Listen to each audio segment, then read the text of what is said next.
BJP నాయకులు కంది శ్రీనివాస్ రెడ్డి మంచి మనసుతో అట్టహాసంగా ప్రారంభించిన నిత్య అన్నదాన కార్యక్రమం నిర్విరామంగా కొనసాగుతుంది. నిత్యం వందలాది మందికి ఆకలి తీరుస్తున్న వారి ఆకలిని తీరుస్తుంది. ఇక ప్రజాసేవా భవన్ భోజనం చేసిన ప్రతి ఒక్కరూ సంతృప్తి వ్యక్తం చేస్తూ కేఎస్ఆర్ ను అభినందిస్తున్నారు. ఇప్పటి వరకు ఏ నాయకుడు ఇలా రోజు భోజనం పెట్టలేదని, ఈ బృహత్తర కార్యక్రమానికి శ్రీకారం చుట్టిన కంది శ్రీనివాస్ రెడ్డి నిండు నూరేళ్లు చల్లగా ఉండాలని ఆశీర్వదిస్తున్నారు.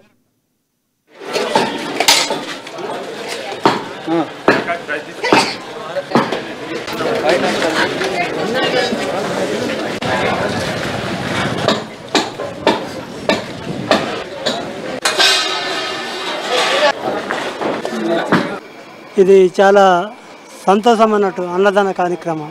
ఇప్పుడు కనీసం 15-16 ఏళ్ళ నుంచి ఉన్న నాయకులు, గెలిచిన నాయకులు చేయని రీతిలో మన కంది శ్రీనివాస్ రెడ్డి గారు అన్నదానం చేయడం చాలా సంతోషకరంగా ఉంది. ఎందుకంటే అన్ని ధనుల కంటే అన్నదానం గొప్పదంటారు.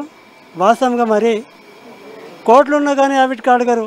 బుక్కడు అన్నం తినడానికి అరే పలానా ఆ చోట నేను అన్నం తిన్నా అనే భావంతో అతనికి ఆశీస్సులు దొరుకుతాయి. నా ప్రాణం, నా ఊపిరి ఎన్ని రోజులు ఉంటుంది అన్ని రోజుల వరకు అంటే జనానికి అన్నదానం చేస్తా అని వాగ్దానం ఇచ్చిండు. ఆ వాగ్దానం కంపల్సరీ ఆయన నెరవేరుస్తాడని కూడా నా మనసులో ఉంది. కాబట్టి అలాంటి వాళ్ళు ఒక రకంగా చూస్తే ఈ నియోజకవర్గంలో ఒకసారి గెలిస్తే ఏళ్ళ వేలలో ఇంకా గ్రామాలను కానీ పట్టణాలను కానీ ఆదర్శ ప్రాంతంగా తీర్చిదిద్దడం నా ఆశయం. బస్ స్టాండ్లో పని చేస్తాను నేను.